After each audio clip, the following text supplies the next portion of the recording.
pag-uusapan natin yung malaking balita ngayon na pagpapabakuna ng anti-COVID-19 ng mga miyembro ng PSG, Presidential Security Group ng Pangulong Duterte.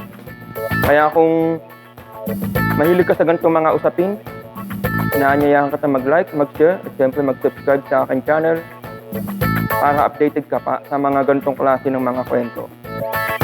So, ang argumento nga nila is wag na daw nating pag-usapan kung sino yung nagturok, sino yung mga nabigyan ng bakuna, saan ang galing, at kung paano sila nagkaroon ng ganong klase ng bakuna kontra COVID-19, samantalang hindi pa daw aprobado sa bansa natin yung bakuna. At higit sa lahat, may batas daw o proseso na dapat sinusunod sila para makakuha nun. Marami din nagsasabi na bakit daw ganun kapag ka daw ang gobyerno nangangailangan, kahit daw labag sa batas, magagawa nila yung gusto nila. So, ang tanong, kailangan ba talagang aprobado muna ang isang bakuna bago ibigay? At saka, ano-ano ba yung mga batas na sinasabi nila? So, una yung pagiging aprobado, no? Sa akin, una dapat aprobado muna talaga yung gamot bago ibigay sa kahit na sino man. Kaya lang, sa punto ng itong bakuna ko kontra COVID-19, ibang usapan pagka ang PSG yung babakunahan eh. Sa palagay ko sa akin lang, dapat kahit hindi aprobado, pwede na silang bigyan. Kasi una, nasa panahon tayo ng crisis eh. Panahon ng emergency na ang lahat ng bagay gagawin mo kahit ba suntok sa buwan o kahit pa makipagsapalaran ka, lahat gagawin mo yun para lang makasurvive ka. Di ba parang ganito lang yan eh. Noong nakaraang taon, di ba, nasa panahon tayo ng GCQ, mga quarantine na ganyan, community quarantine, no? So, mayroong isang aale na manganganak na siya. So, nagpahatid siya sa isang pulis at saka sa isang sundalo sa ospital para doon nga siya manganak. Kaya lang, sa police mobile pa lang is inabutan na siya ng panganak. So, ano nangyari? Yung sundalo mismo at saka yung pulis na dapat maghahatid sa kanya, sila na yung nagpaanak doon sa aale. So, dapat ba lisensyado sila muna bago sila magpaanak? Di ba hindi naman? Ang ibig ko sabihin, nandoon eh, ayun na yung pangangailangan eh. So, kailangan, kahit hindi aprobado yung bakuna, matanggap pa rin ito ng PSG. Kasi, una, kailangan nila ito eh, tawag ng tungkulin nila ito eh, na huwag nilang mahawahan ng sakit yung presidente. Pangalawa, una, hindi naman tayo yung babakunahan eh. Diba? Kung tayo yung babakunahan, yan, sige, may pagkakapatan tayong mamili kung aprobado ba o hindi yung ibabakuna sa atin. So, ayan, sige, antayin natin na maaprobahan bago tayo magpabakuna. Then, pangatlo,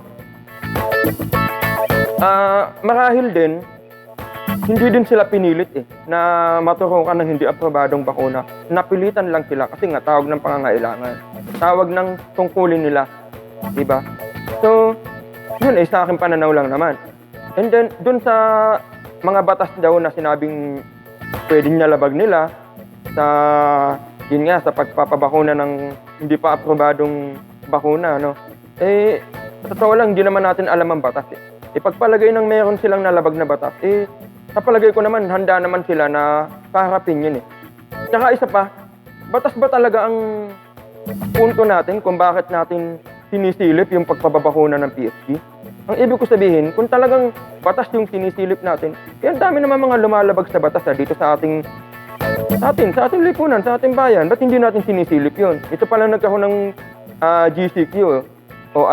Nababantayan nyo ba yung paligid nyo kung mayroong mga lumalabag sa batas? Ibig sabihin, halimbawa, yung mga clinic na nakakapag-test sila ng may COVID-19, sa tingin mo ba nakapag-quarantine sila ng eksaktong 14 days? O di kaya yung mga testing facilities ng swab is, sa tingin mo kaya nakakasunod kaya sila sa tamang presyo? Ipagpalagay na nakakasunod sila, sa palagay mo ba hindi nila kinakausap yung pasyente nila na ang ilalagay natin sa resibo mo is 5,000 dahil yun ang sinasabi ng patakaran, pero ang tunay mong ibabayad is more than 5,000. Sa tingin mo ba walang gumagawa nun? Hindi ko naman sinasabi meron, pero sa tingin mo ba wala? Yung ibig ko sabihin, kung talagang batas yung punto natin, nababantayan mo ba talaga yung batas na talagang naipatutupad kahit saan?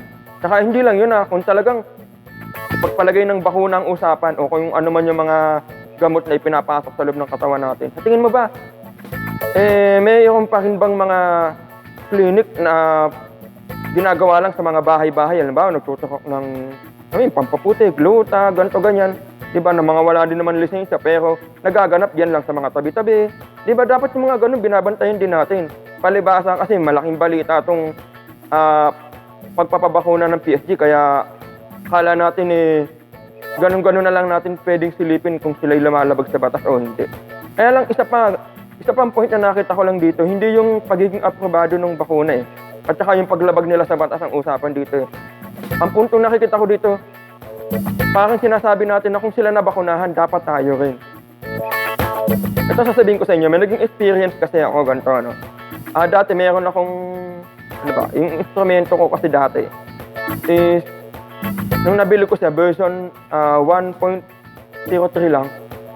Tapos nagkaroon ng bagong version na 1.12. Ang ginawa ko, in-update ko kagad yung gamit ko ng version 1.12. Ano nangyari? Ayun, medyo nagloko lang naman siya. So ngayon, tumawag ako sa service center. Sabi sa akin, risky daw kasi ang mag-update ng version. Napagalitan pa nga ako na hindi ko mo may bagong lumabas na version, kinakailangan mauna ka sa bago.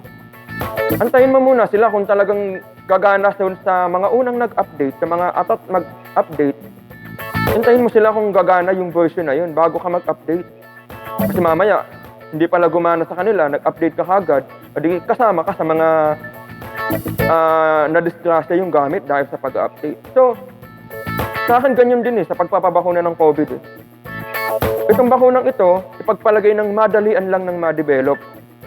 O, di ba? Bakit ka makikipag-unahan? Hayaan mo muna sila. Di ba? May mga lumalabas na nga mga balita, di ba, sa ibang bansa na unang nabakunahan, ano daw, nagkakaroon sila ng allergy, nagkakaroon sila ng mga hindi magandang kung ano-ano sa katawan nila mula nung nabakunahan sila. So, sasali ka pa ba dun sa mga nakaranas ng ganun, di ba?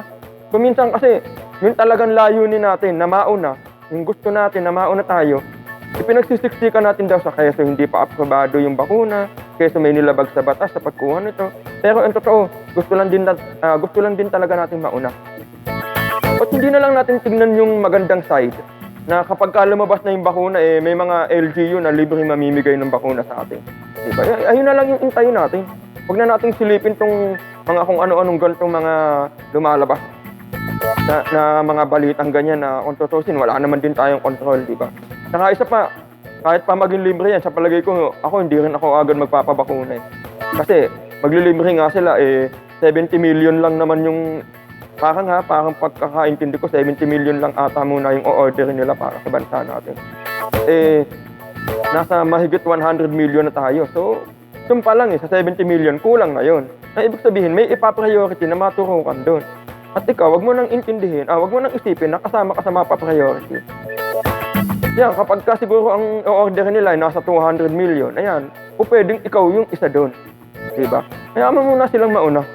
Muna silang unahan pa. Para kung ano man ang mangyari dyan sa bakunang yan, sila na lang yung una maaranas, hindi na ikaw. So ayun, sana may natutunan ka sa video ito.